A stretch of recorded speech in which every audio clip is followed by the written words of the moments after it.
I love it when you come here because you do something with us that's so highly instructive. You take us effectively on a global macro tour, and in that process, we inevitably find some surprising, perhaps contrarian, at the very least counterintuitive things that you have to say. I want to start with China.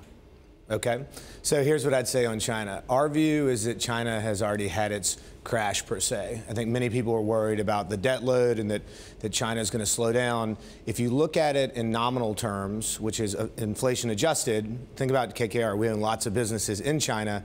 We've already seen a crash. I mean, nominal GDP went from 25% to 6%. That's a massive fall off. It's rebounded about 100% to 12, and now it's starting to settle in. So many of the sell-side economists focus on real GDP, and it has slowed down.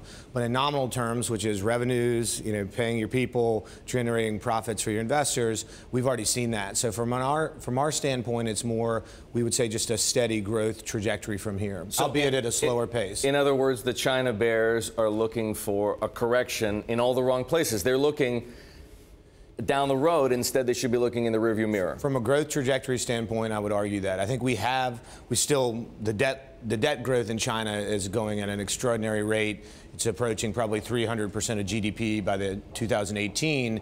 But I would say in terms of... Does that concern you? It does. It does. But I think when you're looking for a big growth slowdown, if you run a business, dropping from 25% to 6%, that's a pretty significant fall off that has already occurred. And this chart helps to illustrate the point. Here's China's nominal GDP.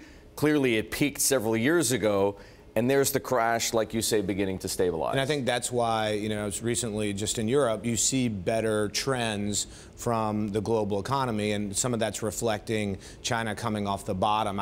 We're not looking for a surge. We're just saying it's stabilizing at a lower level, and that with a little inflation coming back to the system, you'll see that in the revenues of companies.